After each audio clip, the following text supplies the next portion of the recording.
Wanted to say thank you. We have Akash, we have Yusuf, and we have Dave here joining us from the team at AllStars Digital. So again, really exciting project here. It's not every day we get to highlight something to you that does have a functioning utility that's going to be live on launch with their AllStars trading platform. And then we also, it's such a big development these guys have undertaken here. It's been 2 years since this baby was conceptualized to where we're at today.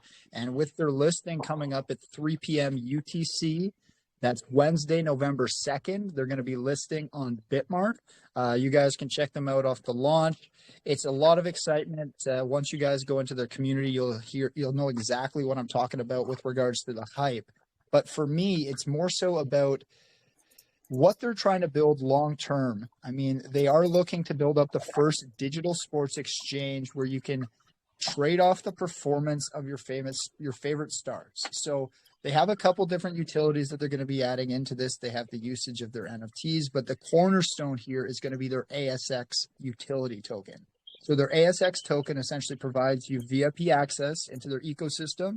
It gives you some discounts on trading, gives you some special access into their upcoming release of their fantasy games and their fantasy platform, as well as it allows access into the governance process for their upcoming DAO. So there's a lot of utility for the token. There's a lot of value that they're looking to create on the platforms themselves. And, one of the big things on this one is it is zero tax. They are CERTIC audited. So that's another big thing I wanted to highlight before we jumped into this. And, for me, it's all about the build. Oftentimes we see projects come and go in less than a month in this space. So to spend 2 years trying to develop something, really focus on the back end, really focus on how it can add value into the space. I can't wait to really jump into this one. And that right there is my kind of perfect transition to segue the mic over to Yusuf and Akash to take over and start breaking down what they are building up here at AllStars Digital. So again, guys, thank you very much for the time. Can't wait to jump into this one with you today.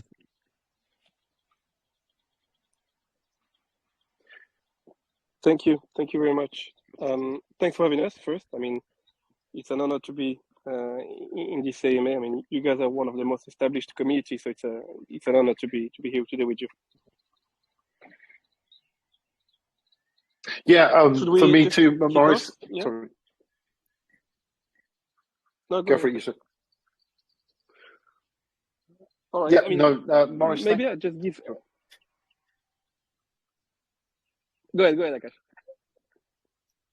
Maurice, I just wanted to say thank you for that amazing introduction. You've literally done our job for us. You told everyone about all the main points, but if we can do any honor to our own project, we'll do it. And yes, just to say the same as Yusuf, there is an absolute pleasure to be here.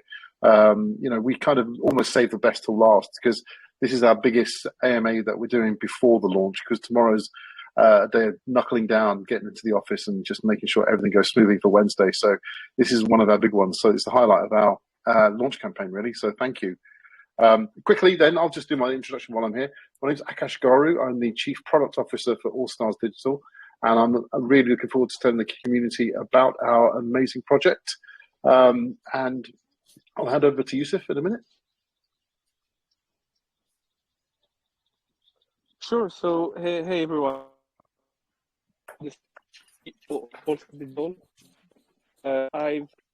My background, maybe let me give you a little bit about myself. I've been in charge of equity derivatives trading teams across Paris and London for tier 1 banks for the past 15 years. At some point, I just had enough of the traditional finance. I wanted something new, something more exciting. That's how I got into crypto. I started my own crypto hedge fund, applying my knowledge, on equity derivatives, try to apply it to crypto derivatives. It worked well, and actually one thing leading to another. That's how I met Dev Dutta, who's the other founder of AllStars, and Dev also comes from a traditional background. He was working for tier 1 banks in the likes of Royal Bank of Scotland, Nomura, and Barclays, and he always wanted to build something related to sports, but also finance and crypto, which AllStars Digital is about. It's a mix of finance, because we are an exchange of crypto, because we use crypto. We have our own token, ASX, that we're going to talk about in this AMA, and sports. I mean, we start with football, but we have already, actually we started with football and cricket, and we have plans to do NBA, e-games, a lot of things. And there is so much to tell you about, and I think 1 hour won't be enough, but we'll try to squeeze it in that hour. And I'll let also Akash and Dave Young just introduce themselves before we go any further. Dave, do you want to do your intro? Sure, yeah. You probably won't hear a great deal from me today, but just a quick intro. My name's Dave Young. I'm the head of content and communities at AllStars Digital. And my background's kind of across media. I started in radio way back in the day. I got into music TV, which was a really great fun gig. I did some time working in viral video, and AllStars now brings me into Web3. So it's been a great trip through that kind of media landscape. I've got a background working for companies like the BBC in the UK, Channel 4, which is one of the other kind of main terrestrial broadcasters, Sky, Amazon, Red Bull Media House. So a lot of time working in content and programming, trying to just deliver entertaining products to mass audiences. And so, this is a really, really exciting project for me to be involved in, particularly from the technology side, but also because, sport and football in particular, soccer, as we call it here, or as it's called in the States, is a huge passion of mine. And so it's been really great fun putting that all together. Akash. Yeah, and if I just finish off a little bit more on my background, I've done more than 20 years in the financial services world, mostly in tech and product, building product, and it's usually I'm building product for the mass market. So when that comes down to trading, there was an explosion of enabling ordinary, regular people to have trading products in the early 2000s. I was right at the frontier of that, helping build products using around desktop and mobile, making it relatable, making things simpler to understand. And then I took that sort of throughout my career and ended up in various projects. And one of them that's quite famous is one called Football Index, which was like the product that almost kind of came up with an amazing concept at the beginning, which is like allowing the users of that product or that platform to trade soccer stars or football stars as if they were trading on the stock market. That was an amazing concept, but actually it was produced on a product that wasn't really a financial services product. And that's where probably my biggest frustration sort of lay. When I met the team at AllStars Digital, Yusuf, Dev, Mark, and the rest of the team, we knew that we had the brains and the joint up ambition to build the tradable performance athlete exchange the way it needed to be built. And I really am proud of the work that we've done. And yes, you did say it took 2 years because there's a lot of hard work behind the scenes, but we're hoping that you'll see the fruits of that labor.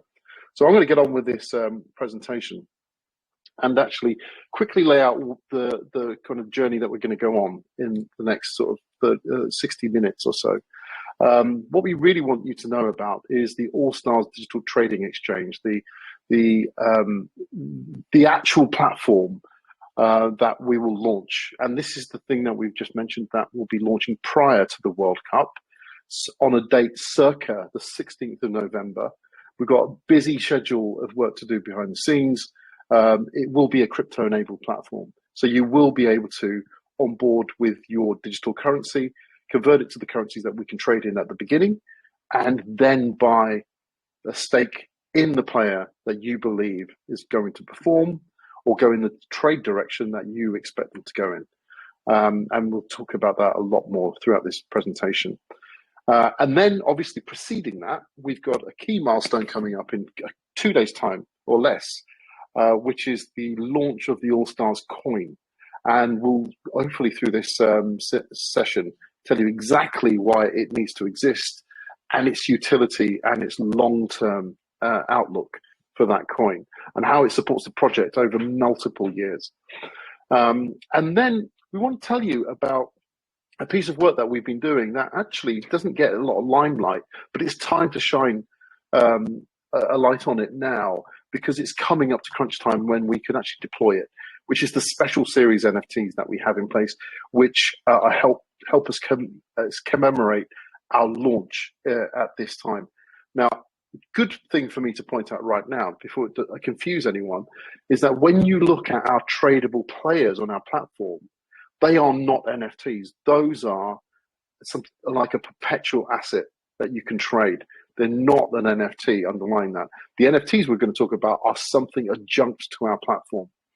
And I think the next screen is the video of our product. So once we show you that, we're hoping that you'll understand the scope of the undertaking that we've taken on. We did have a sound check earlier, and I'm hoping this will go well. So enjoy. What makes an athlete truly exceptional? Power, skill, accuracy, vision. Today, we have insight on performance like never before. We can map out how our favourite sports stars are expected to play and measure how well they're doing over a game, a season, and even their entire career. Because sport today is driven by data.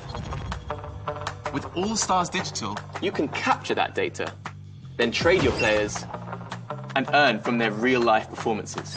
Watch your favourite tournaments, the biggest sports events around the world, and take up a position. All using the AllStars Coin, a new digital currency that's enabling a sports staking revolution. Why limit yourself to binary choices, wins and losses, when we have all this insight? After all, sport is in the details, the key moments. Let's play the game like it's really played. With a single index price that goes up and down based on real-life performances recorded in thousands of match data points. When your players do well, so do you. Close your position when it suits you. And with all transactions visible on the blockchain, it's secure, quick, and simple. AllStars Digital gives this generation a new stake in the game. It's time to trade your passion. Join us today at allstarsdigital.io or follow us on social. Okay, well, I hope you found that informative. I think we had a lot of fun making that, actually, but it made us think hard about exactly what the script is and how our platform changes the world as well. But so just to kind of crystallize on that last piece, that information video, what we want to show you here is the application that the gentleman in the video is looking at. He's looking at his AllStars exchange application. In this is the exchange in which you can trade one of the 4,000 footballers and one of the 700 cricketers who are the top performing sports stars in their field in the world. And so we're going to call this as just a short name, as AllStars X, as the exchange.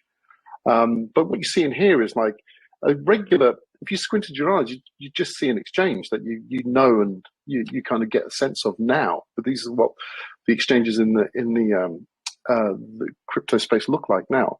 But except the assets on show here are the actual players that perform on the field.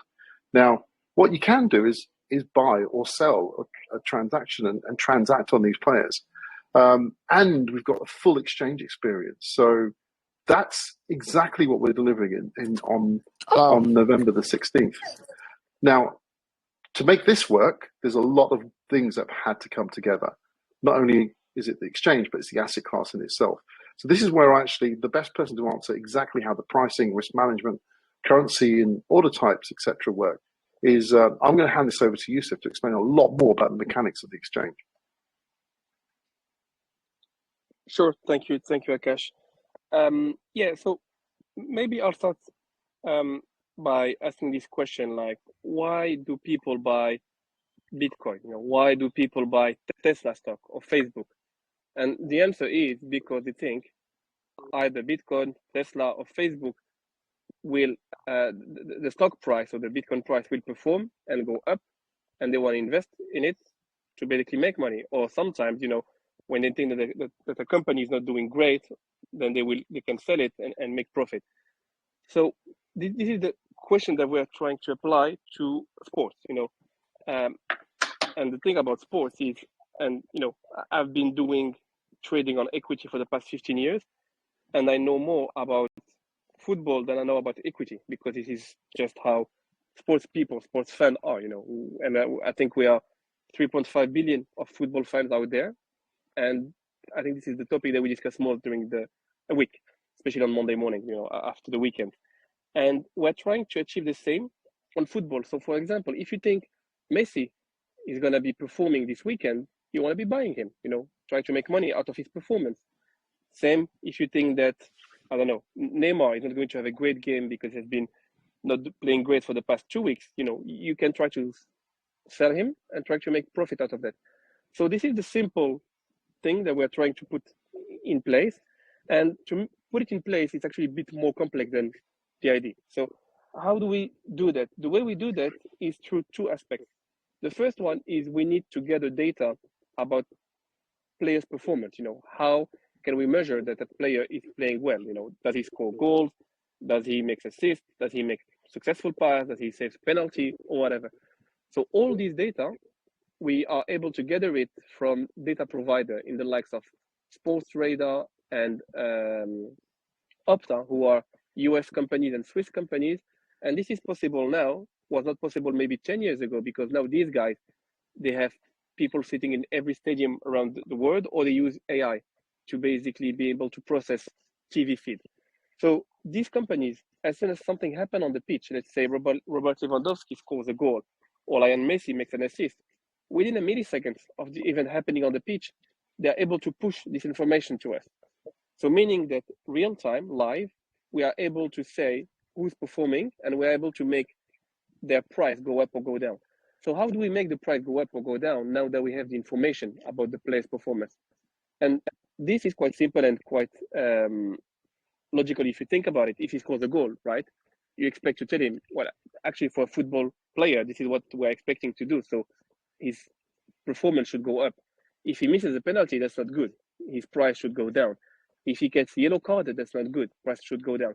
So for every event that we can think of, we put a point in front of it. So scoring a goal, that's 7 points.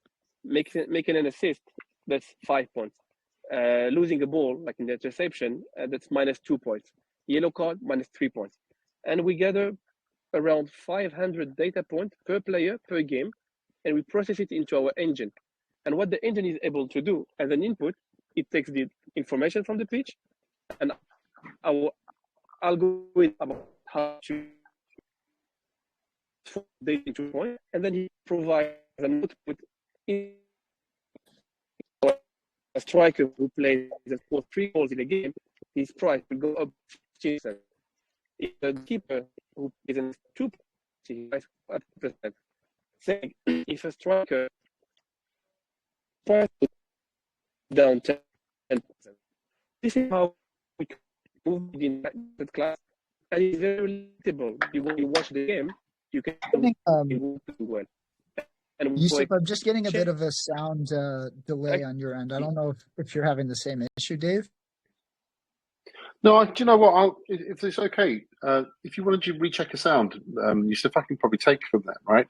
So I think what Yusuf had started to explain is the fact that we process real-time information, and we're doing it in a sophisticated manner as more than just adding numbers up.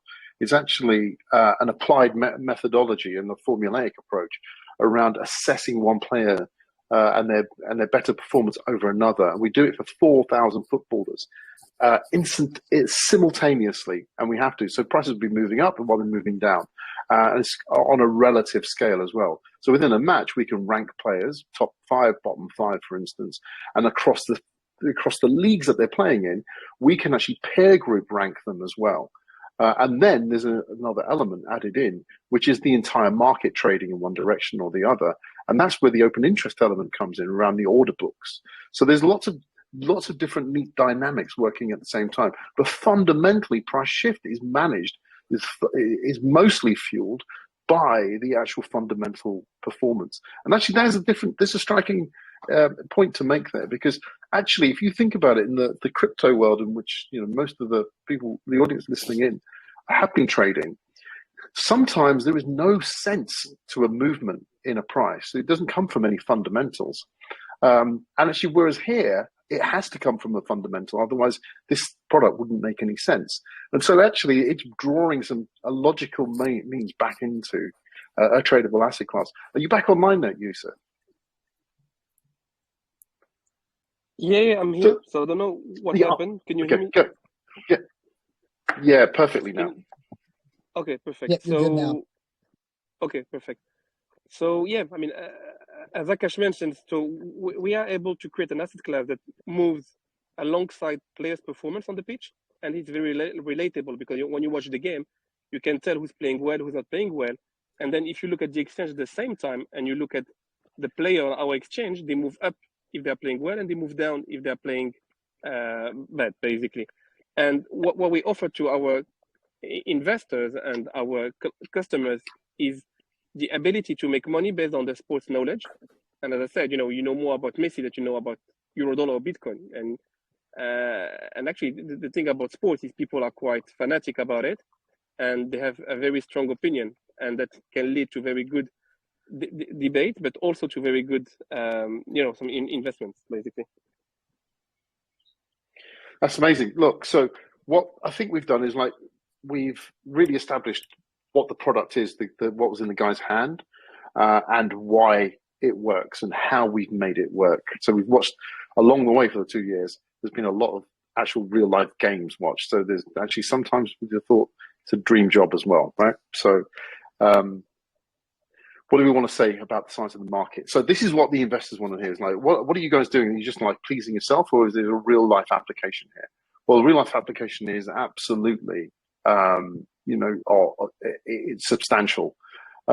If obviously we're not going to convert everyone, but if you look at the weight of the following here, and these numbers aren't are sort of they come from a statistical think tank. So for cricket, which is really popular in sort of the Southeast Asian continent, 1.5 billion fans globally, and that comes from Southeast Asian continent, Australia and Africa predominantly, and some of Europe. But 3.5 billion football fans globally, and that's basically all over the world, everywhere. And then if you just want to get some other numbers, 570 million people watched the last Football World Cup final. And we've got one coming up here now. So if we're more technology enabled, that number's going to grow. And then 320 million watched the last IPL final. The IPL is a competition that runs only in India. It's the Indian Premier League. And that's a huge, huge amount of audience to watch kind of almost like a localized league tournament.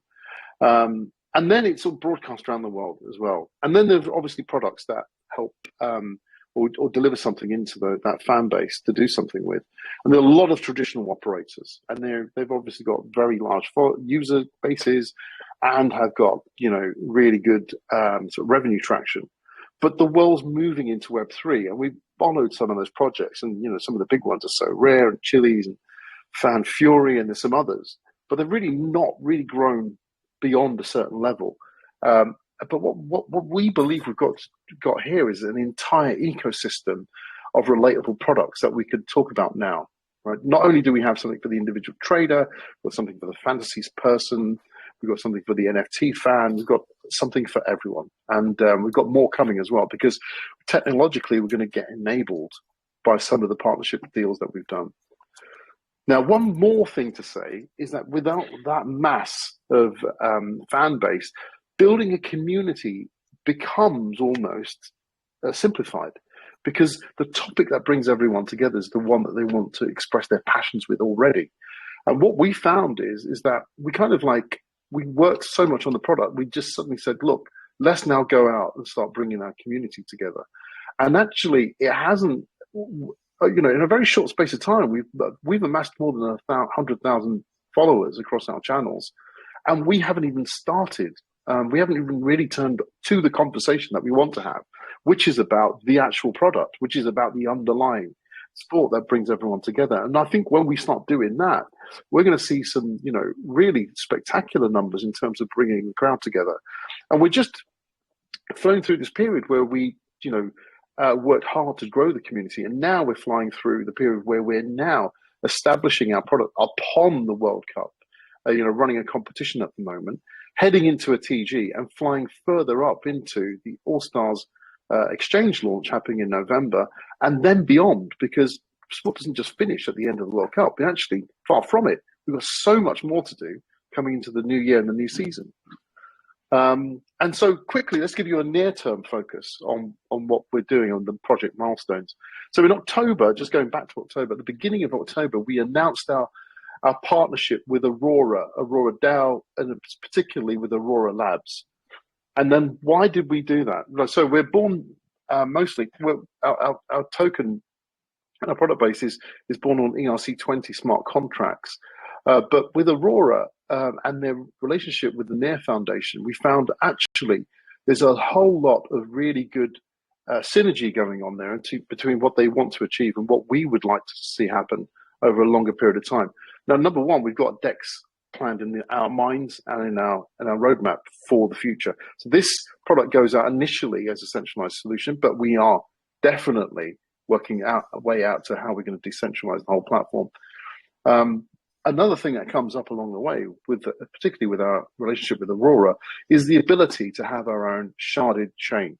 And so for us, that fills us with excitement to have the AllStars chain as part of our product set, and then take what we've built in terms of player performance ranking and charting and pricing, and then enable that through a bunch of DApps and give that to the community to develop. That's super exciting. So this is something that we'll see kind of transpire over the next 12 to 18 months, we hope. And then we've made our exchange announcement. So that's Bitmart. I think that's no new news now. I think that's pretty well documented now. And our Certic audit, we wanted to say that is so. Behind the scenes, myself and Yusuf know that the Certic have produced their final report. It just comes down to some painstaking waiting for some more extra bureaucracy for it to be actually published. So hopefully, fingers crossed, I've said this for once too many times, I think, another day and we're out on our Certic audit. But everything seems to be going well.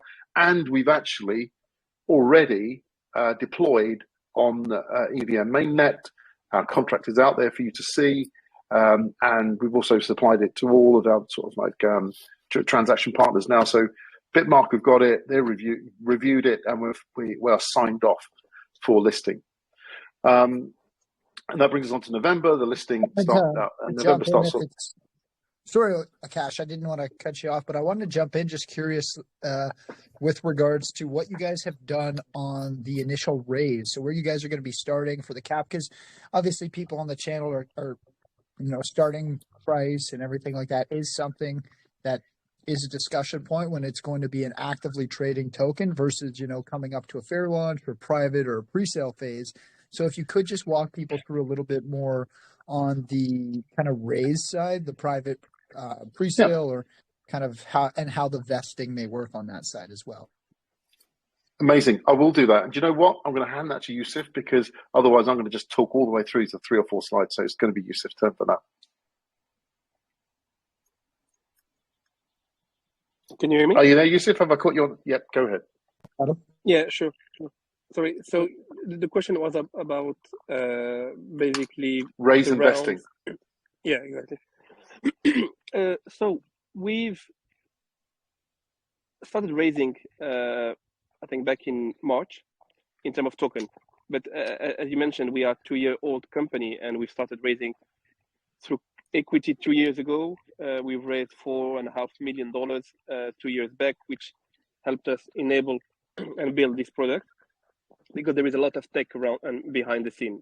And that's for the past 2 years. Then when we were ready, because unlike most projects, we have a product that is live rather than having an ID then raising money. So we did it the other way around, which I guess is more unusual, but should be the right way to do things. Having a product and trying to raise money on the blockchain, on the crypto. So The first 2-3 months were amazing. We raised a couple of million through selling our ASX token to VCs and investors, and then the Luna meltdown happened.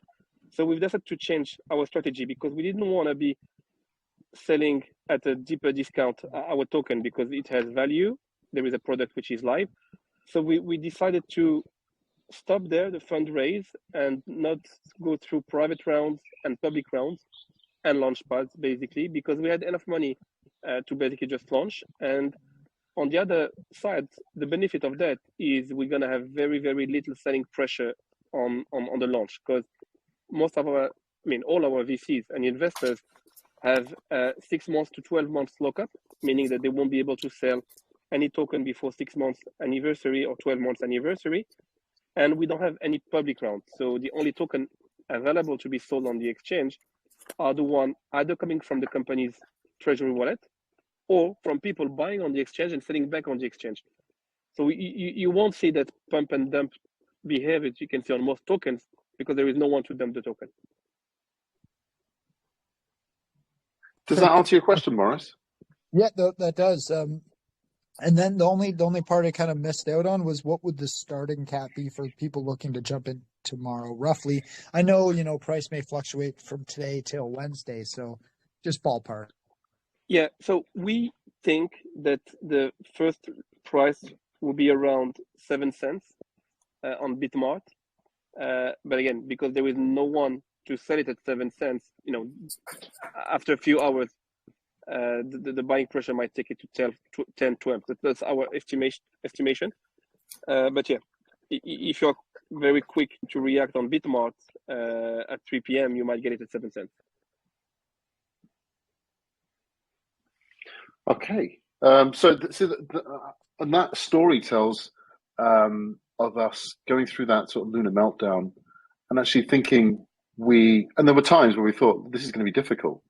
But we soldiered on and carried on. And actually through that difficult time, we kind of ended up in a good situation where we've got a diamond now because we've got control of the vesting schedules, got control of the supply. Actually, it's not that much of a bad time now because there's a little bit of confidence turning up. And actually, we're linked to the World Cup anyway, so we have to go. And we've had lots of deliberations and thoughts about do we delay or not. And the answer is from the whole team is no, we're not delaying. We have to go because the product will speak for itself and it'll have its own client base anyway. So that's the story as to how we got to here. So, as we said, we're going. So November 2nd is the IEO date. So I think we've said enough about that. And then there's a couple of things that we want to launch, and both of them before the World Cup. One of them is a special series NFT. When there's a couple of slides on this deck about that, so I'll zoom through that later. And the other one is the exchange, which is what it's all about. And so at the moment, in our perfect kind of in a perfect roadmap, we'll do the NFT, then the exchange. It may not quite work out like that, so we'll have to keep tracking on those dates. They almost may come at almost the same time, so we'll see. Then the World Cup begins on the 20th of November, and like everyone, I just cannot wait for something like that to start. And then there's no rest for us because we get into 2023. And actually, there's a really huge cricket competition that we mentioned earlier, the IPL, which happens in March. And we are going to launch that with vigor on our platform and target the other group of our community, which are the cricket fans, and get them excited and on our platform.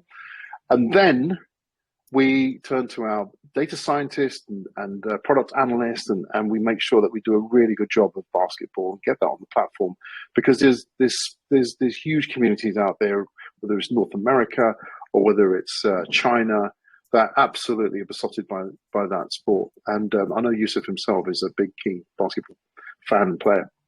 So he'll be key to getting that product out for us. And then we do something that's quite unusual, but it's absolutely a technology challenge we want to take on, which is esports. Now, the big difference between all the other sports we mentioned is that when human beings are playing them, is that there needs to be a translation of their event to our platform, our index engine. and that has to go through a translation process. Whereas actually in esports, all the data stays digital all the way through. So this is going to be super exciting, and we know that the masses behind the fan base behind esports is huge. So we're really looking forward to growing ourselves in a different direction, but significantly either way. And then, as we've mentioned, all of these types of products also lend themselves to fantasy.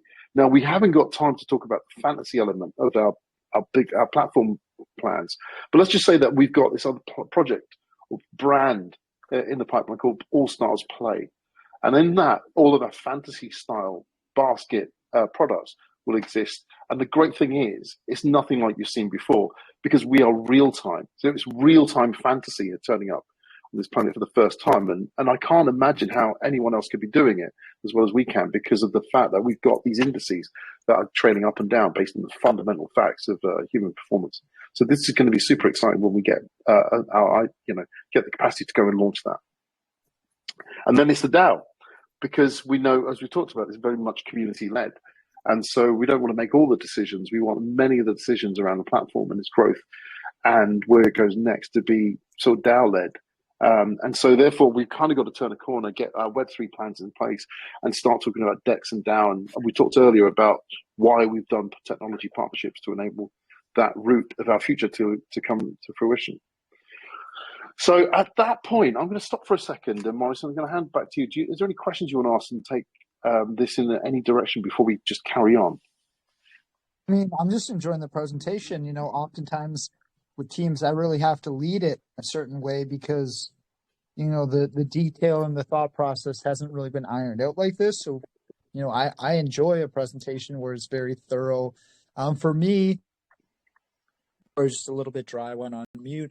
For me, it's all about, the ASX token. So I know you mentioned a couple, the platforms and the utilities you're looking to bring to light before the World Cup, being that your collection and but for me, it's all about the token. So how do holders of the token really benefit from the growth of the ecosystem, being that it's zero tax, right? Because even on really, really high volume, there's not going to be, that benefit from reflections, from fee tax going into the ecosystem, tax going back to marketing. So it's all about how they as a holder can see value from the other aspects of the platform. And then I guess for me, it's kind of like, I really just want to jump into the utility of the token. Sure. So the next three slides are on me for utility, right? But there is a good thing that actually, if Yusuf could answer this right now in terms of how holders benefit from the growth of the platform, from and how the actual token works inside our exchange. So I think if we deal with that, then I'll move on to the utility and the loyalty as well. Sure. Let me start with that, Akash. So basically, we don't charge any tax when people trade or handle our token. And the reason is pretty simple, because we have a strong ecosystem and a business model that will allow us, to generate enough revenue without having to charge token holders any fee. And how? The answer is very simple, because we're unique. There is no competitor out there. So if people want to invest, on sports, right now the only option is betting, and the problem with betting, there are a couple of them. The first one is binary, it's either you win or you lose. You cannot just lose 10% or make 10% of your stake. You lose 100% or you make, 20%, 30% or based on the odds. And also it's coming from, and the odds, you have to call a specific event. Ronaldo to score 1 goal, Ronaldo to make 2 assists. So if Ronaldo scores 3 goals, actually, you lose your stake because he didn't score just 1 goal, he scored 3 goals. So with us, actually, you don't have to call a specific event. You just need to have the overall aspect of the performance right. He's going to perform. He might score goals, make assists, defend, make an interception, whatever. His price will go up. And this is very different, and we are unique to do that. So if someone wants to invest on sports or football and not go betting, they're going to come to us. And to come to us, you need to bring your deposits, either fiat or crypto. We don't force people to bring ASX to our ecosystem. We have some utility that Akash is going to talk about, but you can trade Messi using BTC or USDT. But what we do behind the scene is every time you trade, we are going to convert your deposit into ASX. By doing that, we are having a buying pressure on our token. Every time someone brings money to the exchange, ASX token price goes up because we're converting money in. And the reason we do that, it's because it's our platform, right? The same way any commodity in the world is labeled in US dollar, which makes the US dollar very powerful. Any football player, cricket player, basketball player on our platform is labeled into ASX. So to trade behind the scene, you need to hold some kind of ASX, and we do the conversion for you if you don't want to do it yourself. And the reason why we're going to be profitable is because we're an exchange, like in the likes of casinos, or the odds are still a little bit in favor of the operator. But believe me, even though we do that, the odds are, they are better, people are better off on our exchange than they are on casinos or on betting platform. They make more money with us than they make there. So overall, we still make money. And because we make money, meaning that we have less people cashing out than depositing money. And what that means is, because we convert every deposit into ASX, and on the way back, when people want to cash out, we give them the option to keep ASX and stake it at a very good yield, or they can cash out in BTC or USDT.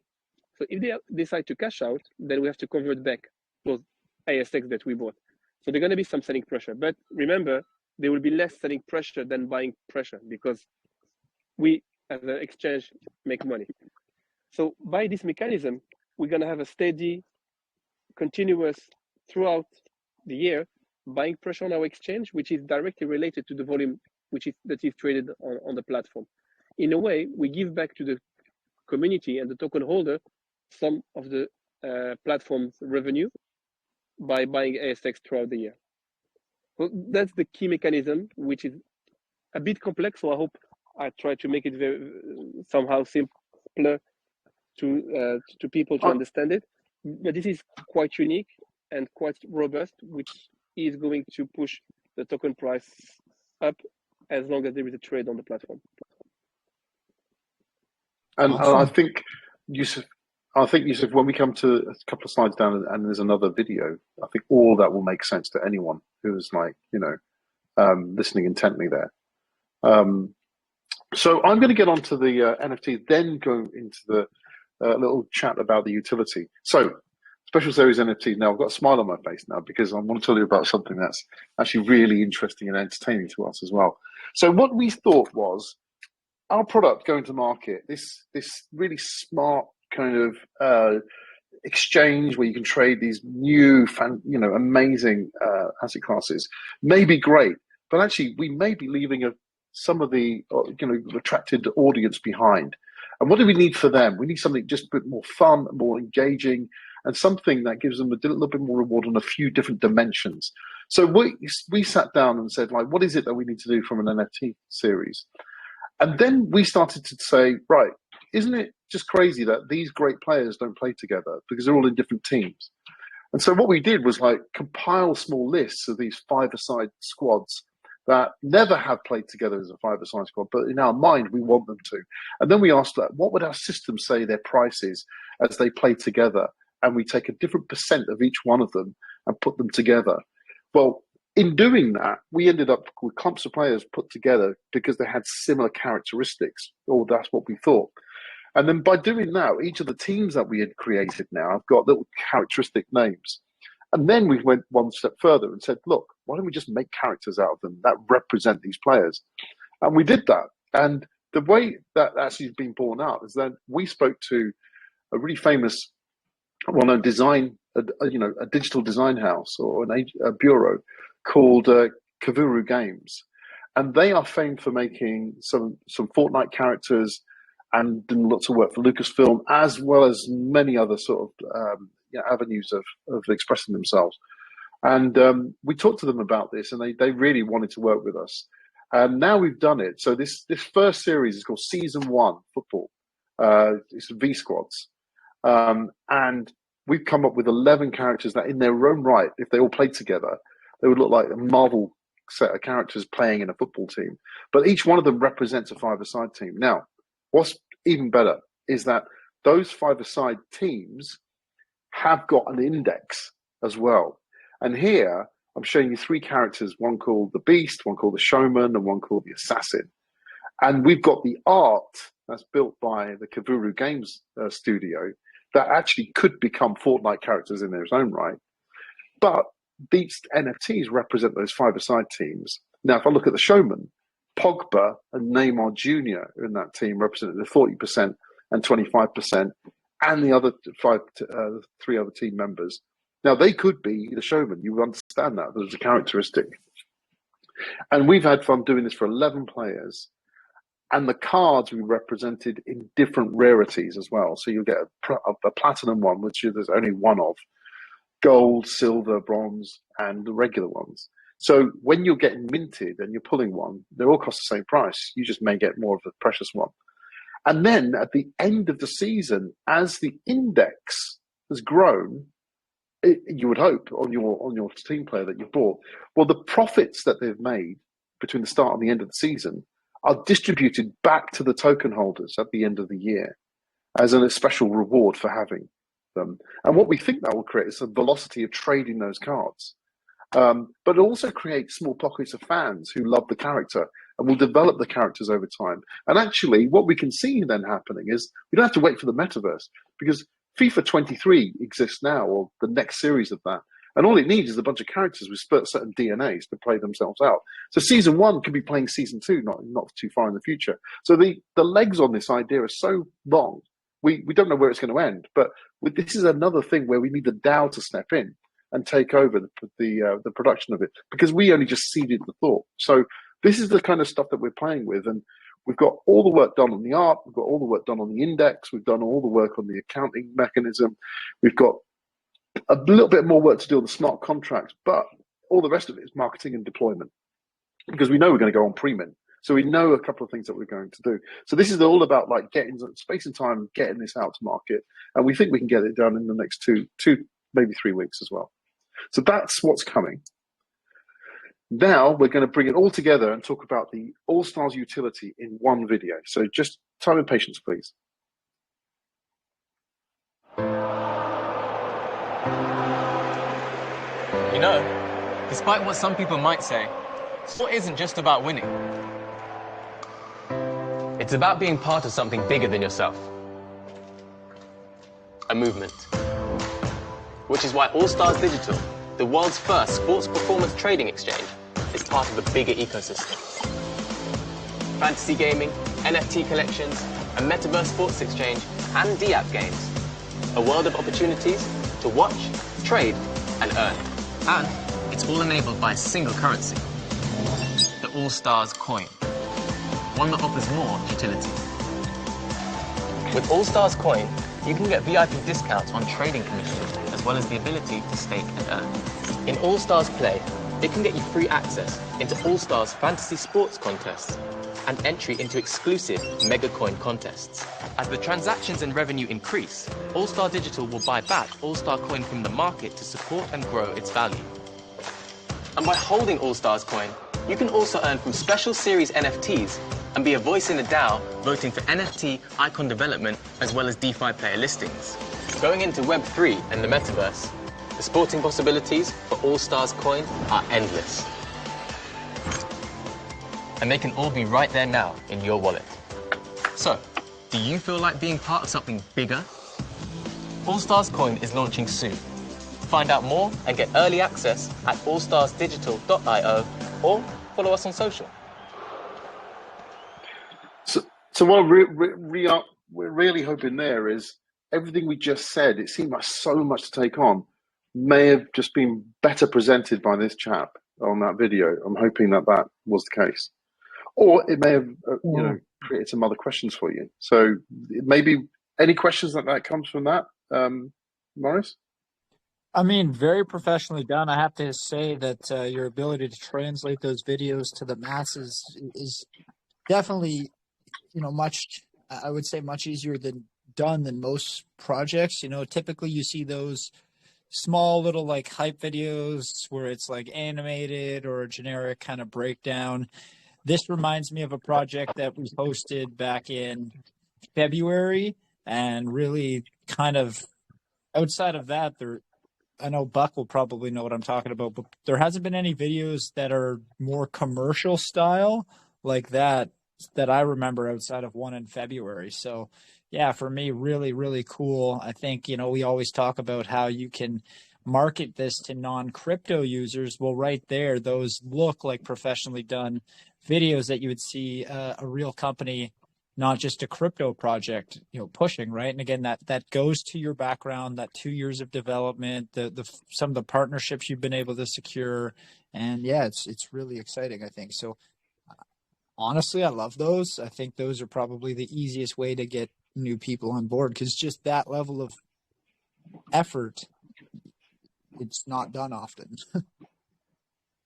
Well, we've got a great team that's put that together, so Dave should take a bow for that, I think. I want to quickly go through utility and loyalty as well, because look, this product, we've mentioned it a couple of times, built around the tradable product, but the community that comes together with it. And actually, as we amass more users, we want to be able to have this kind of ecosystem between us and a symbiotic relationship. So how will we do that? Well, as the revenue opportunity grows for the exchange, we will buy back, and put that into a staking pool, and then we'll redistribute that staking pool. And how will we do that? Well, we would expect that those that qualify for the staking to qualify through a loyalty scheme. So we will have a minimum entry point, and we'll have a top level entry point, and you can promote your way through this. And it'll do, mostly we want to count it as how much you're holding at the moment as a kind of like a loyal fan of the product and the platform. And so by holding and at different qualifying place amounts, you will get yourself earning a staking reward at different percentage levels. Now, we can't tell you what those are now at the moment, because the cycle will work like this.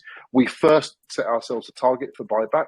We meet that target for buyback because our loyal fans will help us achieve that through the revenues of the platform. And when we've pulled that, then we will declare the bans for each of the loyalty levels, and then we'll pay them, and we'll just keep going through those cycles, holding ourselves accountable to bigger and bigger targets for the buyback as we all grow through the platform years. And then the loyalty levels unlock activities within the platform as well. So you may get access to other competitions all the way to the top. You'll get early access to IPOs when you can actually go into the market and lay down your limit orders before the rest of the market come in place. And we think that's going to be compelling for those who want to be part of the platform journey. Now, if you look at the top one here, which is the platinum, and it says minimum holding of 10,000 equivalent of ASX for 365 days.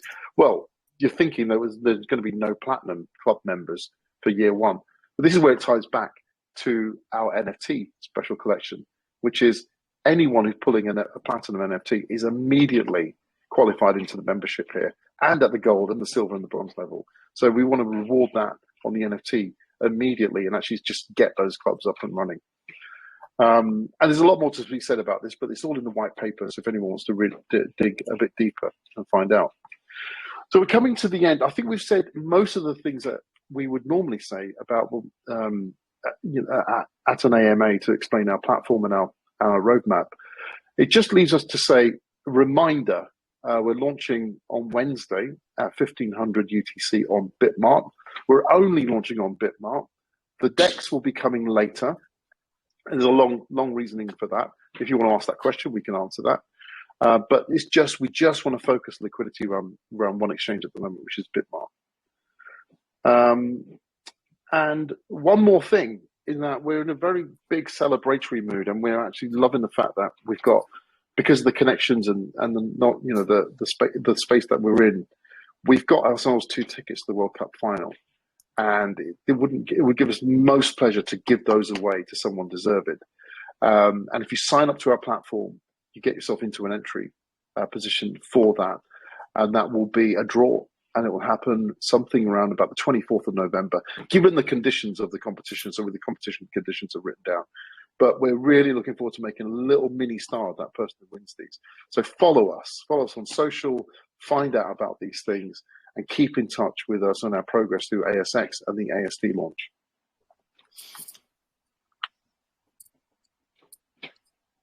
Maurice, back to you. Mute here is giving me a little issue. There we go. So I wanted to ask if you guys have any form of referral program in place. I mean, I feel like referral programs were something that were very commonly talked about back in AMAs during the summertime. I do feel like they have been a little bit less mentioned just during these discussions, but I was curious with, focus of the platform is growing the number of users. If you guys have anything in place to, from a referral standpoint. Now, I'm not talking your standard, add 2-3 friends and you get something. I'm talking about, actually putting value into the ecosystem. So whether it's amount of, ASX tokens bought, whether it's regarding the purchase of one of the NFTs, just trying to see kind of how you guys may utilize a referral to grow the users. Yeah, referrals are definitely plans that we have, and we've already done it on our. So one thing that we did mention, probably just lightly, is that we've already been in the market and we've already got a platform that's live. So we've learned enough about how the product works and all the other bits operationally around growing it as well. So we have got kind of affiliate and referral programs on that, and we will translate them to AllStars Digital. It's just that they won't look fully fledged and fully built out when we first launch, but we know what we're going to do on those, and it will be, yes, it is refer friends, because one of the key things that we've done in our new platform coming up is that we've embedded community within the exchange. So unlike other kind of trading experiences, they're a little bit lonely, especially betting's quite lonely. You're doing it on your own and you're just playing against the operator. Within in our exchange, we're enabling you to see the other participants of the market and actually interact with them and actually have a great time doing it. Because asking each other about their trades and liking each other's trades and following other traders and seeing those other traders with different badges on because they're a platinum trader. So that is key to what we're doing. And around that, then referral works quite easily because you're just inviting friends along. And getting rewarded along the loyalty scheme as well for doing it. So, yes, Maurice, I haven't got all the details sort of planned out yet, but definitely we know why we're going there and some of the things that enable us to do it.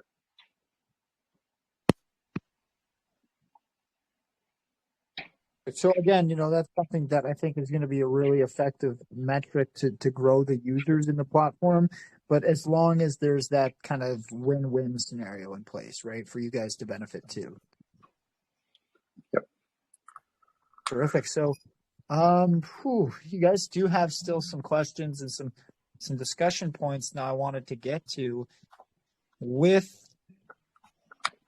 the next question's a bit tougher. It's more so about globalization, right? So you mentioned starting with obviously around the World Cup in football or soccer, depending on where you live, and then the next major kind of global event or major event would be the IPL, and then the cricket World Cup. So what would you be doing? Because football, soccer, a little bit more global, obviously being the number one sport across the world, but cricket is a little bit more regionalized. So how do you plan to really push some of the regional stuff on those local events versus, the World Cup is everybody's kind of got eyes on it? Yeah, look, what we did there, if you remember in the presentation, we mentioned very lightly this thing called AllStars Play, right? And what it is like it's a wrapper around our main product, but it's a bit more focused around real-time fantasy. And remember, I did say real-time fantasy doesn't really exist until we deploy it in the market. So we know we've got a killer product. And something like you just mentioned cricket and regionalization there. Yeah. Well, let's not pretend we know everything about going into different markets and conquering them. We don't. We need help. So the best way to do that sort of play the best way to kind of make a success of that is to work with local area experts, distribution agents who know how to deploy a product in, say, the African nation or the Indian area or even North America, and work with them for them to help us get a fancy product out to market. But then again, in the background, we've got a digital product, and the digital product is mass market for the very sense that it's a crypto-enabled product as well. So we're tackling it from two sides, because we know that actually crypto adoption is growing at an alarming rate in the Asian subcontinent, and therefore we're giving them two things that they love at the same time, which is cricket and crypto enablement. So we think that in its own is a good sell. But if we needed extra measures because we needed to navigate the market, then we will go via the play route and enable fantasy trading for those people who like doing that already. I hope that answers that question. Yeah, I mean, Nakash, Dave here, we've got to chip in as well. You mentioned the number earlier on, which was that 320 million people watched the IPL cricket final. That's the Indian Premier League. So strictly speaking, yeah, that is a local competition, the Indian cricket final, but 320 million people watched it.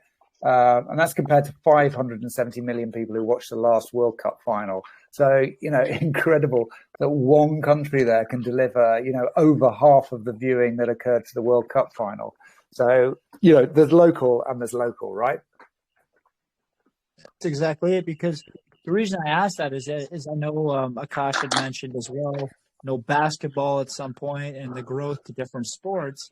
And, obviously the NBA is the primary, I would say NBA, WNBA, and if you're looking about Europe, the Spanish league, I would say, is probably the primary in Europe for quality. That's where it seems the most pros will come to the NBA from the Spanish league.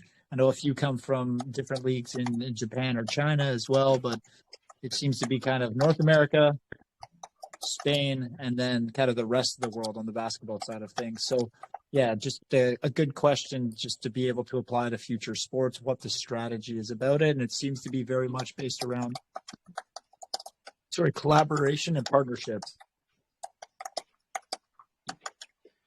Yeah, I mean, all of that we are at the moment, we haven't relied on sponsorships and partnerships really to enable the product, because it's all done through tech and actually looking at mass market opportunity. But we think that if we do a good job of this, there's going to be no problem get establishing relationships in terms of ambassadors, partners, sponsors. So yeah, I mean that's going to need a whole new bigger department actually to deal with that. But one thing at a time. The elephant in the room kind of is too, and it's a good elephant to have, is kind of advertising, right? And as you grow a platform and as you grow, the number of users available on that platform and active, obviously you just open the door to be able to generate advertising or additional revenue, which you can put back into the ecosystem, give to holders, whatever it may be, right? So I think that's something we haven't really talked about a ton, but I think it's something that with this style of platform and with the real world focus could go a long way, because, you have sites that are probably hundreds of thousands of users like NFL.com, NHL.com, Yahoo Fantasy. Like, you have all these kind of siloed fantasy sites that exist already in the world that are low-hanging fruit in terms of that audience. So how do you maybe go about adding a value from a token standpoint or a monetary standpoint to those platforms? I mean, again, it's going to take time to develop, but it's an exciting conversation to be able to have. Well, maybe I might not get the question exactly right, but by going the digital currency route, we're breaking down barriers, and that was the point of this route. Because this product really it doesn't work as well if it's just stuck in a region. It works super well if it's enabled everywhere. So the guys who are following, let's go back to football for a second, the guys who are following the World Cup, who are in Brazil, Argentina, are also trading, and the other guys on the other side are from like Denmark or Switzerland and other enabling Senegal and Cameroon. And that's what makes it super exciting, right? So the Web3 enablement is somehow a permissionless kind of opportunity that we're trying to exploit. I'm not sure if I got I tackled the question correctly there, Maurice, but like, if you want to give me another no, angle I was on just it. kind of curious how about you guys go to position. What I was just saying is there's, sites established like Yahoo Fantasy, for example, or one I use for football, like American football, NFL.com. So there's this established sites with huge users that are exactly what you're looking for, right? Those fantasy players, those sports aficionados, and none of those sites have the ability or have a token or have any kind of monetization. So it's like, how do you go about getting in or trying to, again, I know you guys are building up that ability, but how do you actually get in front of those platforms? Because something like that, a partnership with one of those, not only is huge credibility, but then adds potentially a couple 100,000 eyes right on the platform immediately. Yeah, no, I get it. Yeah, so definitely we are to be seeking partnerships. That's definitely we're on the front foot trying to do that. But we need to get through this launch first, and this is something that we will do in the next year. And we've got we've got a pool of tokens which are called marketing and partnerships. The partnerships we will establish would be through the token pool, and that unlocks at some point so that we can start using it. But it's sized to the point, knowing that some of these partnerships are very expensive. Like whether you're doing leagues, clubs, or whatever, or individual KOLs, they can be pretty pricey. But we are planning for them within the tokenomics. Also, we'll have to build the right relationships internally, or get the right relationship people in to help do some of this stuff. And we're starting to grow our own team as well, with people with knowledge of, who those other ecosystems are that we can relate with. And the best thing is, the most important thing is to work symbiotically with them and not against them. So we don't want to be in competition with anyone at any point. We really want to be working alongside them to grow each other's sort of stance in the market, if we can do that.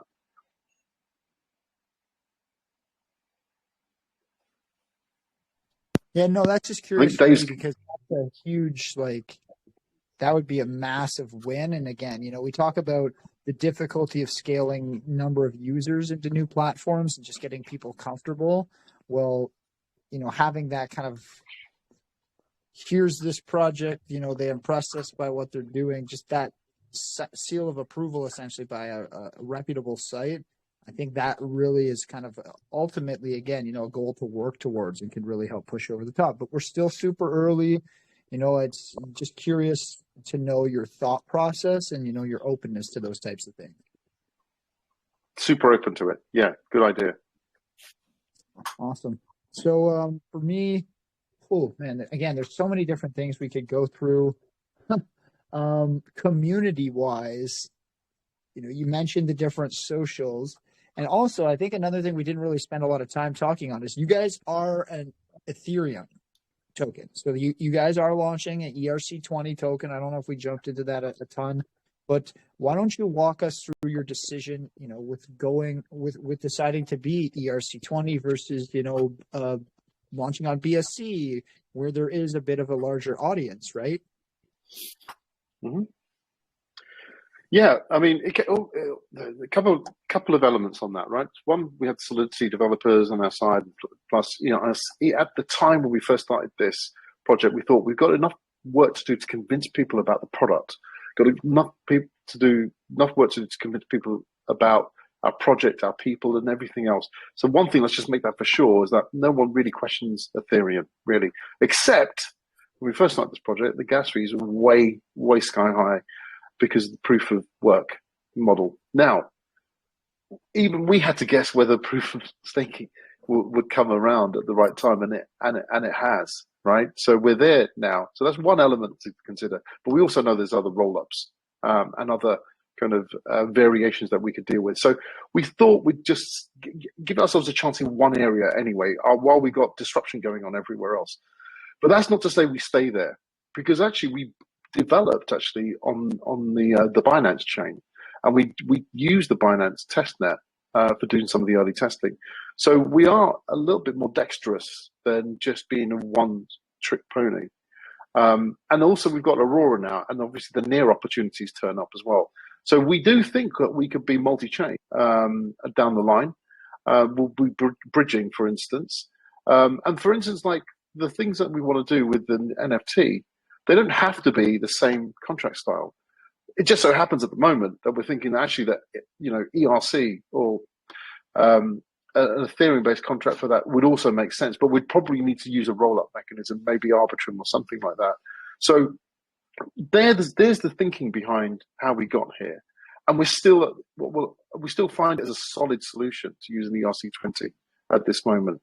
But you never know, as we grow and get more development, more thinking into the team, where we go after this. And it all depends on us listening out to communities. We're shouting out for an opportunity as well. And so we just have to take the feedback as we move along.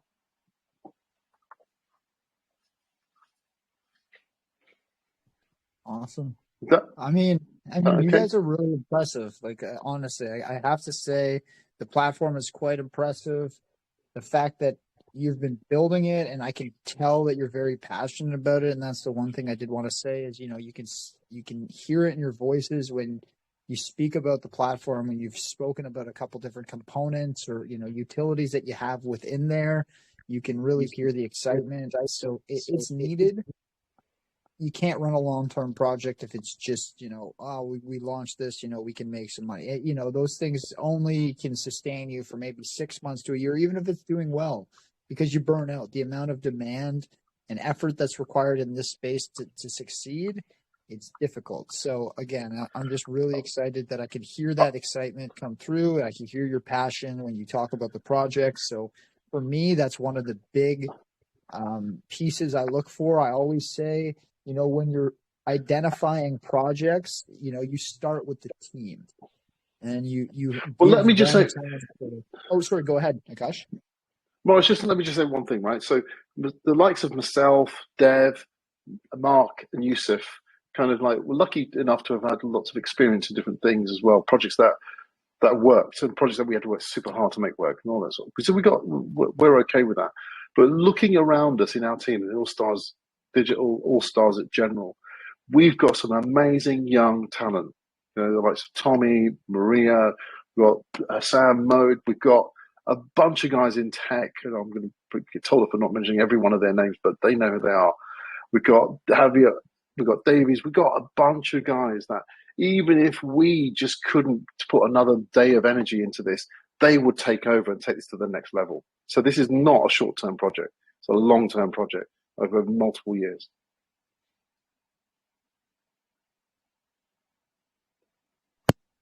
So exactly what I just said, man. And I appreciate you jumping in just to kind of back that point up. It should be, and that's why I love AMAs. I mean, when I invest personally, I always say to the community, even if it's not a project that we host, or it's something a little bit larger than, typically will be on Telegram, and I'm just looking at it, whether it's a Twitter space, whether it's something on their Discord channel, I need to at least hear the team break down their ideas and get a feel for kind of who they are as people before, in a decentralized world, you feel comfortable investing.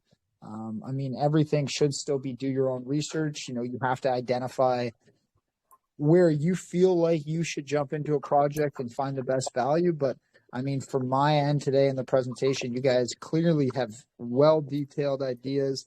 The marketing materials that you have in terms of your commercials or your takeaways are easily marketable to the masses, and that's something that not many projects can say.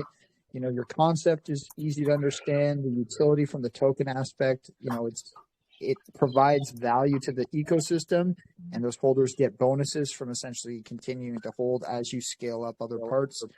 I think everything connects well, and now it's just about seeing it scale and having a successful launch come Wednesday, right? Well, fingers crossed. Yeah, we're all gunning for it. I would love to open up the floor for some questions from my community if you guys are open to it. I know I already have stolen away 75 minutes or so of your time.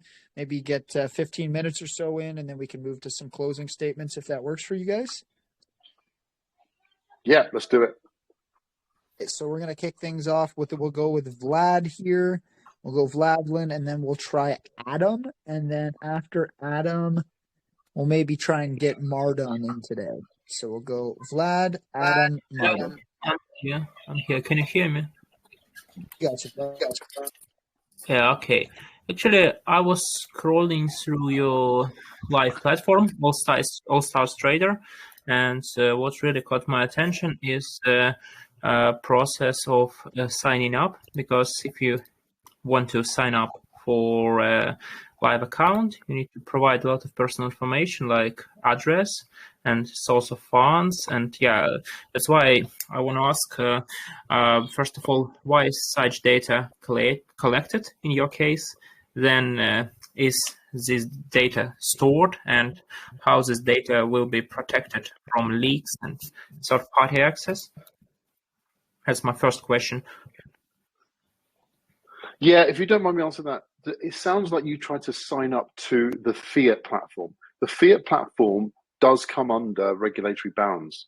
So we have to observe some factors such as KYC, AML. So we do need a certain amount of information, and source of funds is a very important one. But then, let me go back to that. That's the fiat product that you looked at, the one that we used to test the market, the MVP.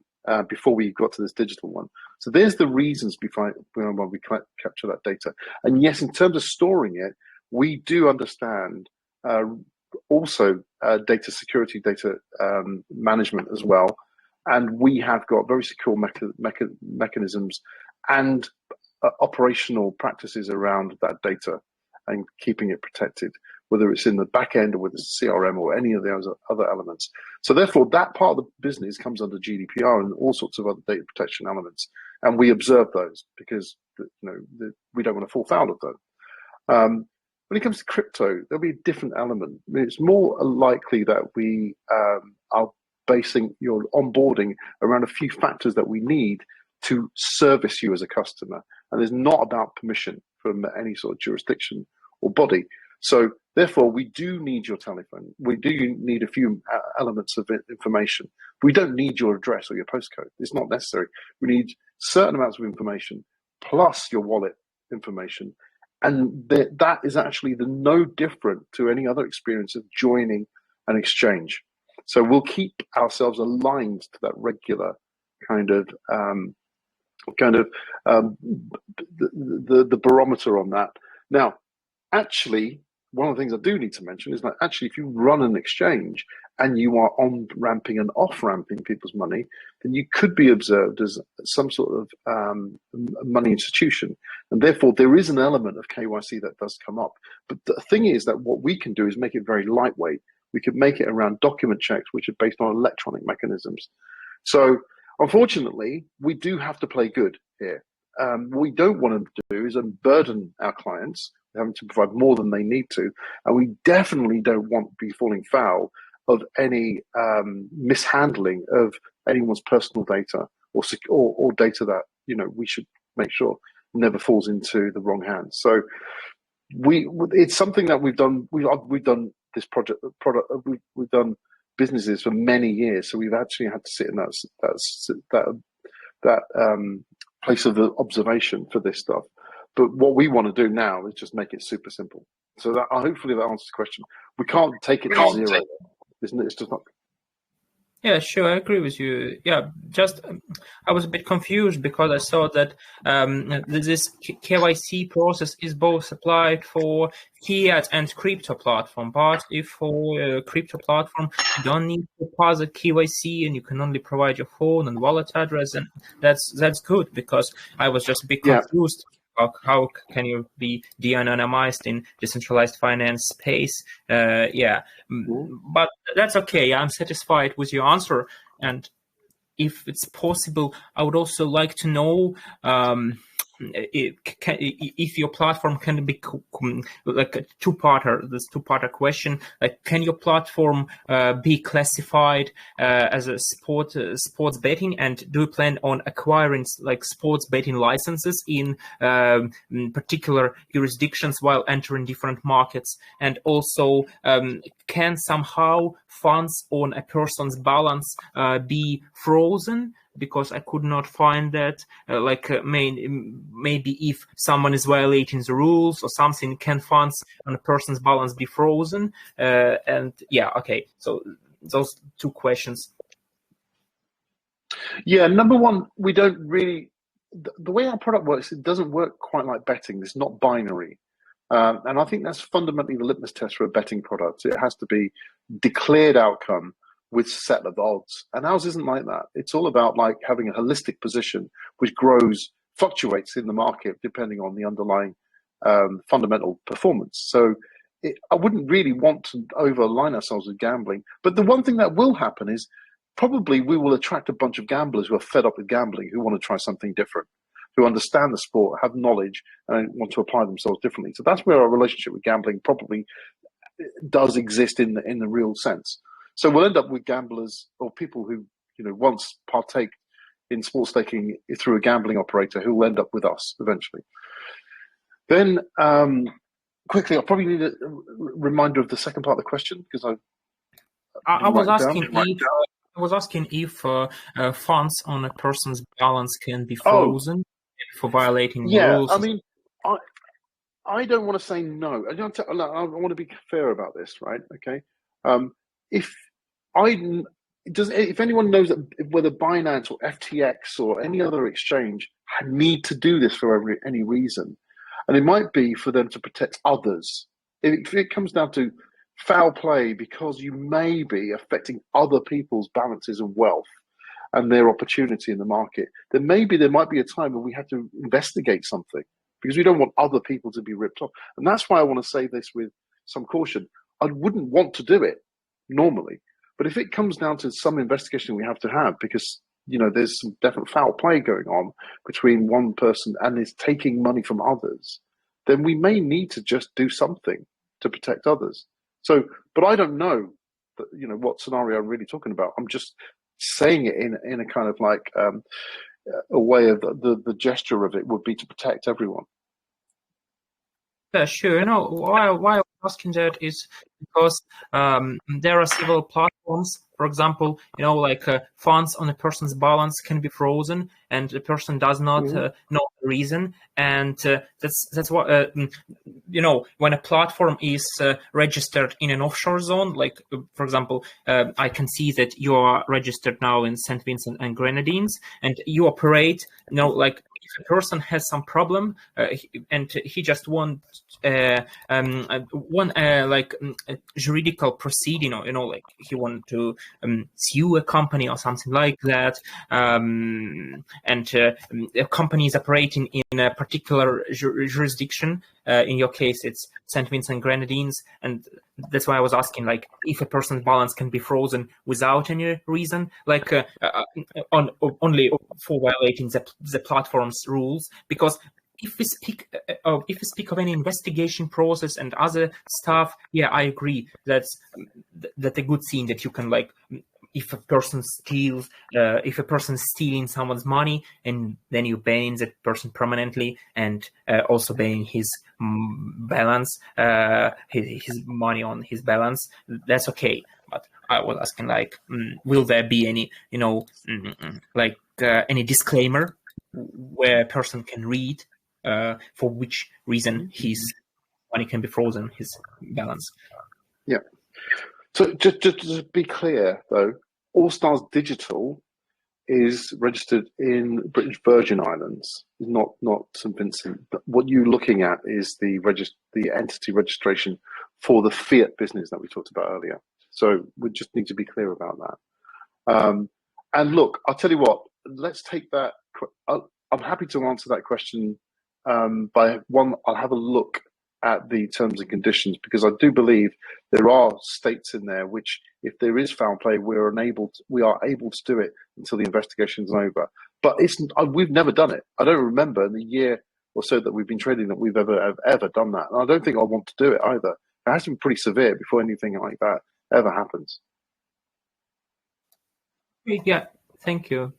Great answers. Thank you for the information. Thanks, Lud. Appreciate the questions, man. Hopefully you were able to get through them. We got Adam here coming in next. What's going on, Adam?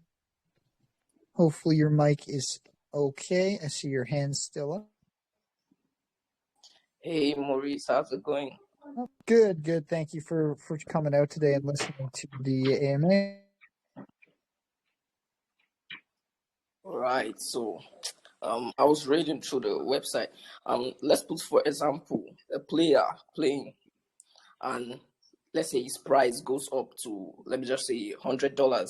Then the player gets injured, and his value goes down to, let's just say, like $20. If the player retires in the last case, am I going to be able to withdraw the $20? Yusuf? Yeah, good question, and the answer is yes. Actually, when a player retires and it's official that he has retired, or even, if he moves to a league that we don't cover, because at the moment we cover French league, Spanish league, German league, English league, and Italian league. So let's say a player moves from French league to, I don't know, Portuguese league. So it's going to be the same as if he retires. And what we do is we delist the player from the platform, and every open position gets settled at the last trading price. Okay, and once it's settled and the position is closed on the last trading price, then you're able to do whatever you want with your investment. You can keep it there and invest on a new player. You can withdraw it as any other deposit. It doesn't matter. All right, thanks for the answer. Great project. Wish you success. I suppose the kind of key point there in some respects is that if a player's not playing, then that's not affecting their price in a negative or positive way. So, when a player doesn't play, then effectively, their index is not going to rise or fall. I guess that's right, Yusuf?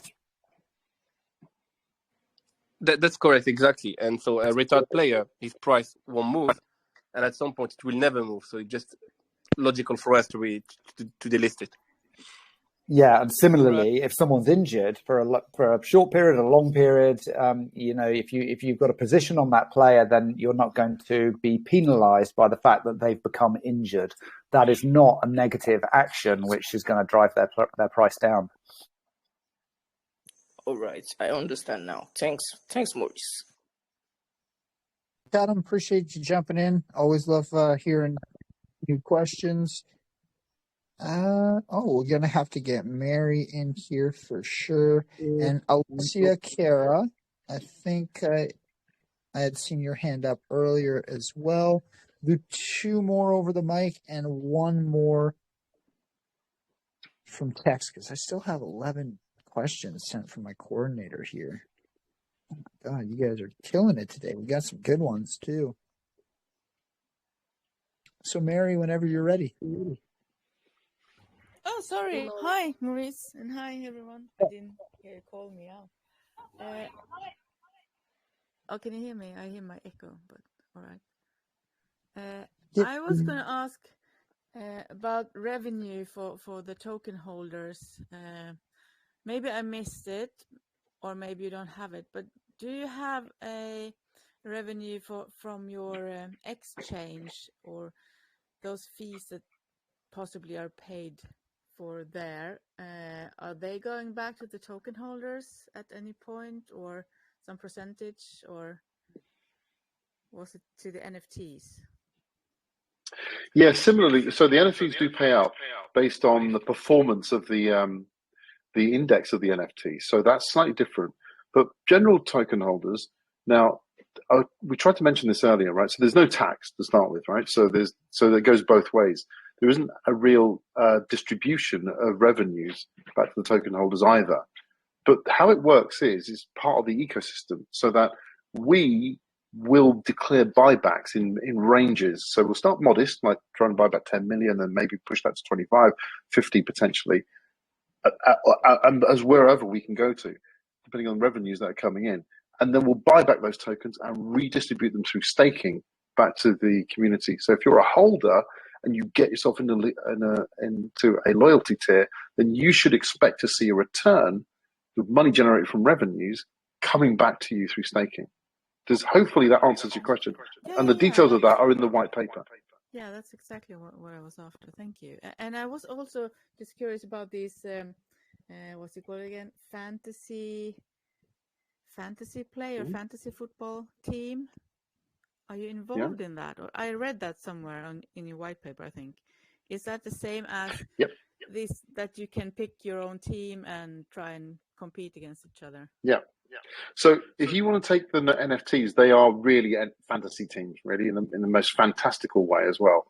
But actually, if you want to just do pure fantasy, we will have a branch of our product called AllStars Play, which will be something that we push out to market in the new year.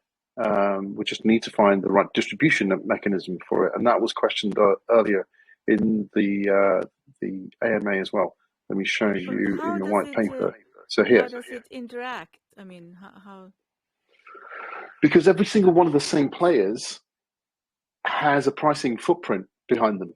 And then what you're choosing is like to put 5 or 6, 12 of them, 11 of them together as a fantasy team. And therefore you're taking the sum of the index. So you have them but it's as in a real partner, time. or I mean, do you collaborate with them? No. Fantasy sports is a product in its own right, where the users get to choose who's in their team, and they create teams, and they battle their team against somebody else who's got their own team as well. Yeah. And in the end, the winner is the one with the best team. They take the pool. They take the available prize pool, and that's what I understand as fantasy sports. Okay, maybe because I have tried to play this another time. It's an app or something that you download, and then you choose your players. And I thought that was your partner or something, that you did something together with them. But this is a totally different, your own item, your own project. Exactly, yeah. So we can launch this thing called AllStars Play into those regions we talked about earlier, which is probably going to be in the India region around cricket to start with. Okay, yeah, then I get it. Thank you. Thank you. Much, very good to hear from you. So, Alicia, I think you're up. Yeah, I'm up. Thanks How's it for going? the opportunity. Of course. Thank you for coming out. Oh, thanks, Maurice. So, I read your website that you can balance the portfolio by using All-Star Player stock to provide correlated investment options that can help drive risks. So, can just one option help investors reduce risks in choosing what to invest? So let's just explain one thing about sports stocks, okay, and something about like regular financial stocks. So regular financial stocks, whether we like it or not, are pretty much correlated. So there's an underlying market conditions, probably Fed rate, probably supply of oil or supply of something, right? Which kind of like makes things tied to fuse together by some mechanism, either macroeconomics or microeconomics or something, and therefore stocks and asset classes move together usually in the regular world. Whereas actually there is nothing that's happening in the macroeconomic world or the supply of electricity or grain that affects whether Messi's going to score 3 goals against France in the World Cup. And that therefore that moves in its own way. So what we're trying to say is that they are not correlated together with the rest of the stocks that you already know and trade. That's probably what that statement is really alluding to. It's a non-correlated element. It's a non-correlated asset class in terms of the financial world that you know of.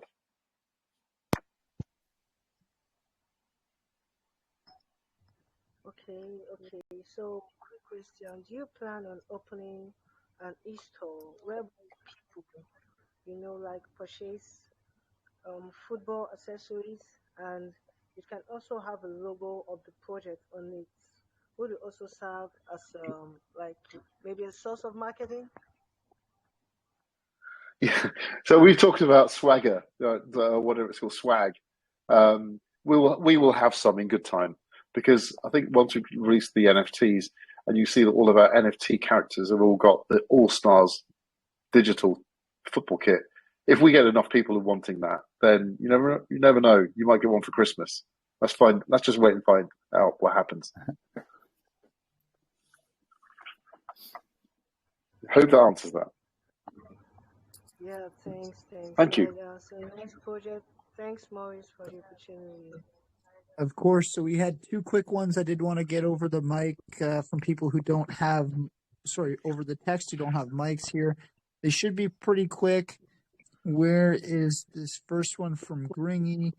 So do events outside of the football pitch potentially affect a player's points and price or availability?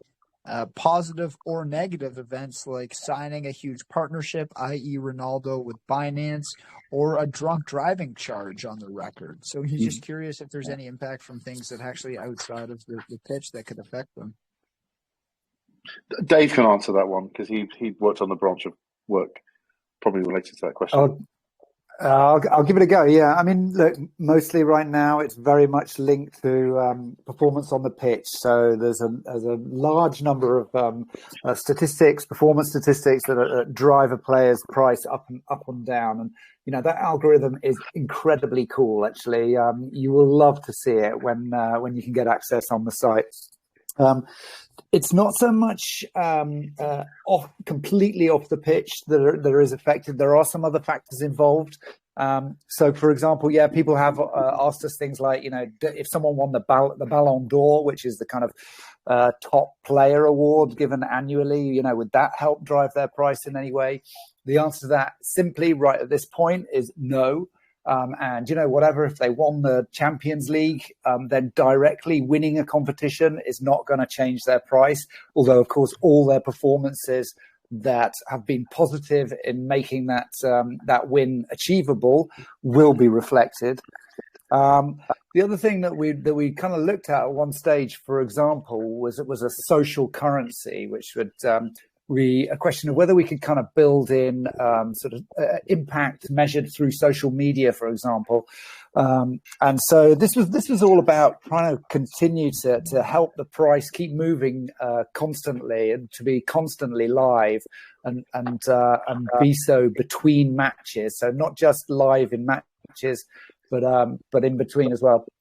But ultimately, it was very difficult to truly measure what was positive and what was negative in and around social media and that kind of measurement, perhaps in the way that things are reflected in the press. Do you get a good review or a bad review? Might that affect your price? Ultimately, we just thought that the scoring was the way that the points were added up. That algorithm, based on the real live performance of that player, was the best way to reflect whether they were performing well or not. I often say that what I absolutely love about the scoring system that AllStars Digital has that underlies the pricing of players is that it's completely objective. It's just based on the things that the players do. So if you're a sports fan, you'll have a favorite team and you'll read up on how your team has done at the weekend. And at the end of it, quite often, the journalist will say, star man, player of the match. They'll name a player or they'll score players, from 1 to 10. And, this player got 7 and that player got 8. And it's all just completely subjective, according to the journalist, what they kind of saw or what they thought they saw during a match. They may have gone to go and get a beer at some point and missed something particularly fascinating or impactful in the game, but it's just subjective.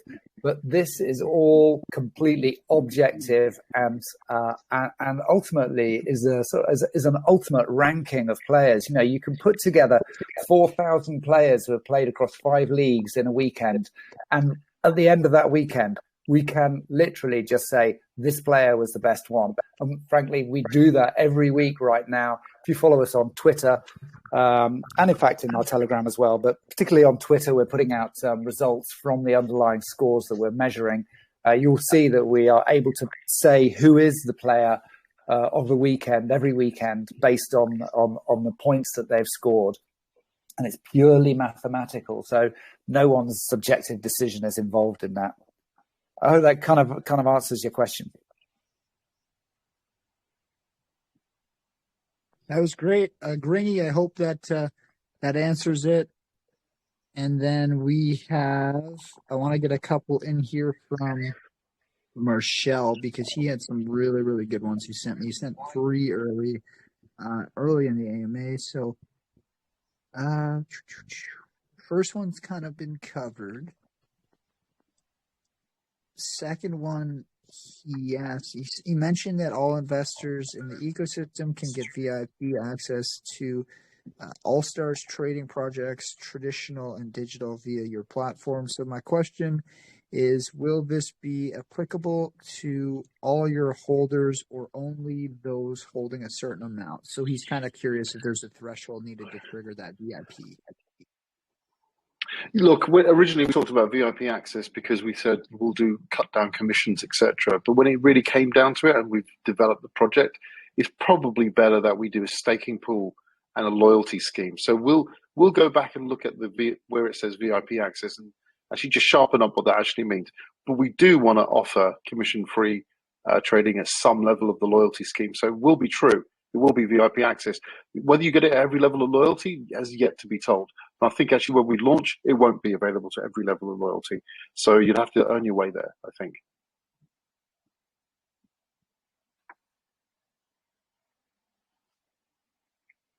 Hope that covers that one. Yep, I think that does. And then the last question I wanted to get in here is from Tokyo. So their question is just with a number of projects similar to this that are launching and a number of projects that will continue to come out prior to the World Cup, what would you say is the major reason why you would convince people or showcase to people that AllStars Digital is different and why they should invest in you? Well, we do hope that you recognize there is no other project anywhere that, at least I've seen, maybe anyone else can, unless they can guide us to it, that has this much depth in terms of the mathematical foundations behind it, in terms of creation of a value based on the underlying performance of the actual star. And then in the World Cup, it will be all the people playing in the World Cup in that pool, that universe of all the players, which will be balancing out in terms of our pricing mechanism. So I don't think anything else does that. There's bets dressed up in different ways. There are NFT projects, allowing you to kind of trade a player or some sporting moment. There are these opportunities where you can get involved in pooling behind an athlete earlier on in their career, but nothing like this. This is a different, unique kind of platform, from my understanding, and it's an exchange. So it has fully tradable capability as an exchange as well, in your pocket as well. So being mobile enabled is especially important for us, because we want people to enjoy that experience wherever they are. And we want them to exchange and enjoy the community that comes around it as well. And we've enabled that within the trading application. So that's what makes us different, because I don't see anything else like that really working or being successful at the moment. I hope that answers that. That definitely does. So for me, I mean, I'd probably be able to get you guys here for another half an hour if we had the time, but I do want to make sure we get a good couple minutes here for a few closing statements from myself and from you guys as a team, just with like a final call to action and a few last points we want to highlight here before officially wrapping up. But it's been quite a pleasure by me just getting to host you guys. And again, I really appreciate you both choosing our community towards the end of your push. I know, as you mentioned, you guys are going to be super active in your Telegram, getting things ready for the platform, for the launch, the listing on Wednesday, November 2nd, one last time, 3 p.m. UTC, just so everybody knows. It's going to be listing on Bitmart. As I mentioned, they're focusing on one exchange right now to ensure that you guys can get good volume and not have to split the liquidity too far apart. Not a bad strategy, in my opinion. I would say, for anybody who's unfamiliar with Bitmart, but maybe liked what they heard today in the AMA, I did post the link that you guys can check out and get some familiarity built, maybe register account if need be, to be able to purchase on launch. And then, platform itself is really solid. I mean, obviously, I mentioned earlier, I'm a big fantasy sports guy.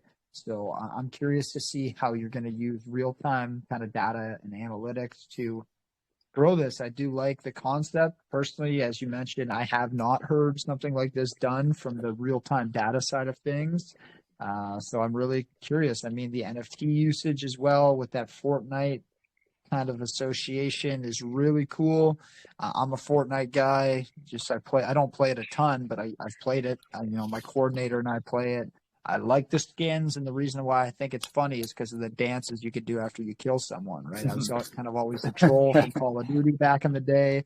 So that's really the reason I like it. So, there's a couple things you guys mentioned that have some cool real world potential and something that does stand out to me. So again, it's still up to everybody to jump in, figure out when they're best comfortable to kind of buy if this is something that caught their eye. But for me, I did love the concept here.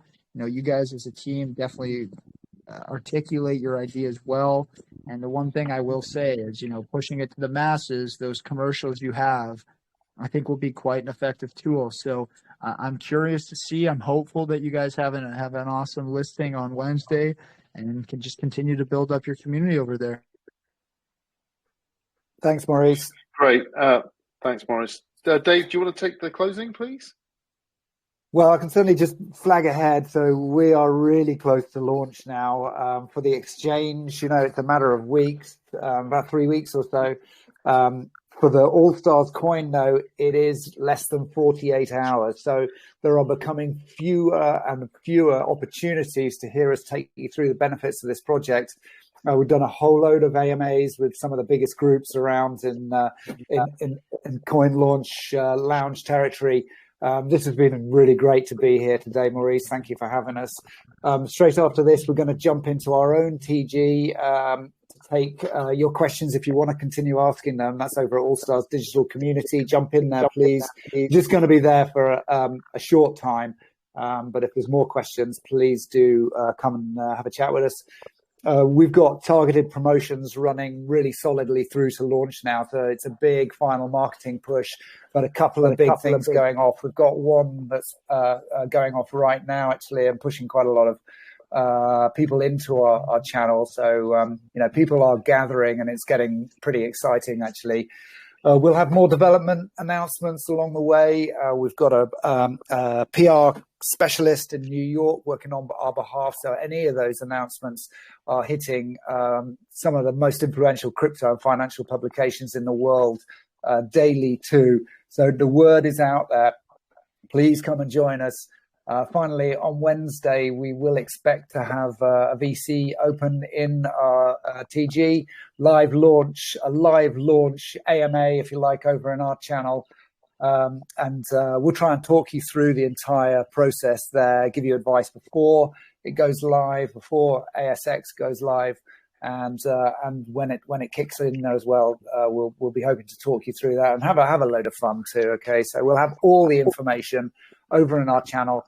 And yeah, just right now, if you want to come and join us, AllStars Digital Community, Akash and I and a few others of the team will kind of try and jump straight over there and answer your questions if you've got them. Maurice, it's been really, really good of you to have us in, and you're a smart guy from a smart team, and it's really been good to have your guys ask questions of us, because they've been kind of a different level, and I think that shows that your community is a community that really knows its stuff, and those are the people we want to be talking to at this stage. So, well, again, I just Thank you, Morris. appreciate you guys taking the time and including us as part of this push and part of this journey.